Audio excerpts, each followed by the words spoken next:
So we now have Ishmael and Kikig uniting.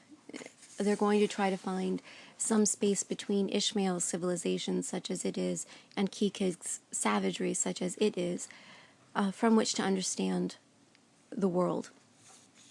We go into chapter 12, and we learn more about Kikig. On page 62, Kikig describes, or Ishmael learns, that Kikig was a prince on his island. He is nobility. Supposedly he's next in line for the throne. But he wanted to see what the rest of the world was like.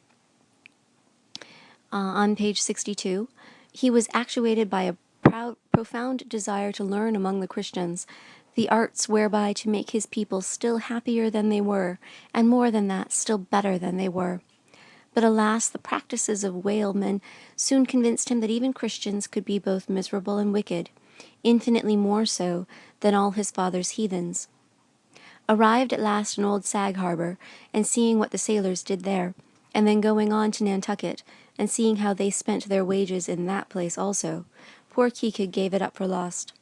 Thought he, it's a wicked world in all the meridians. I'll die a pagan. We go on to chapter 13, and before we do, I think that Kikig looks at Christianity or the Christians, not Christianity. It isn't a critique of Christianity, and I find it very interesting that Melville is carefully staying away from that. He's criticizing Christians or professed Christians as being even more savage or more miserable than the island people. And one wonders if this is because they are supposed to be civilized and they are supposed to be better than savage. Is the knowledge what makes them more evil? Or is it that civilization itself is evil? It's just a question to keep in mind. I don't think we know the answer to that. I don't think Ishmael does either. Oh, I've lost my place. So we go into chapter 13, which is really lovely. It's called Wheelbarrow. And Kikig describes being given a wheelbarrow when he gets off of his whaling ship, in which he can put his trunk and push it to an inn. But he doesn't know what a wheelbarrow is, so he ties it to his chest and wears it through town. And Ishmael says, well, didn't you get laughed at? And Kikig responds by telling a story of a whaling captain who had landed in their island and been invited to a ceremony.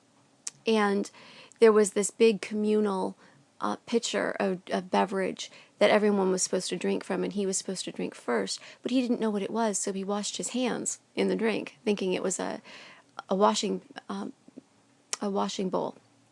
And Kikig turned to Ishmael and said, do you think that we laughed at him? Ishmael doesn't really have anything to say to that.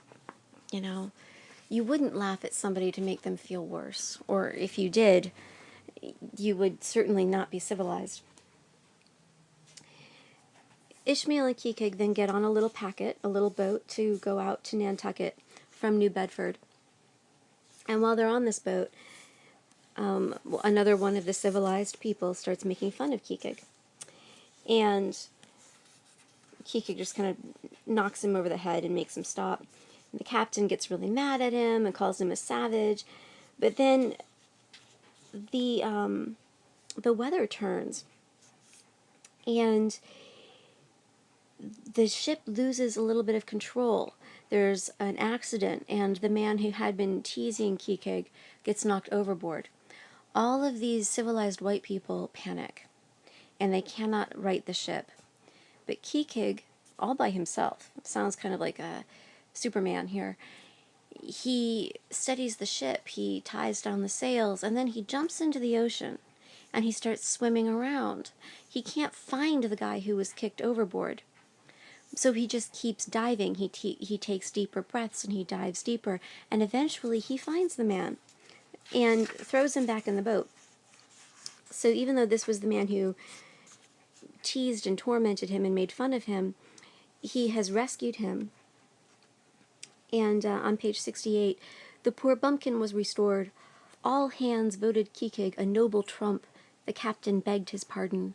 From that hour I clove to Kikig like a barnacle, yea, till poor Kikig took his last long dive. Was there ever such unconsciousness? He did not seem to think that he at all deserved a medal from the humane and magnanimous societies. He only asked for water, fresh water, something to wipe the brine off. That done, he put on dry clothes, lighted his pipe, and leaning against the bulwarks and mildly eyeing those around him, seemed to be saying to himself, "It's a mutual joint stock world in all meridians. We cannibals must help these Christians."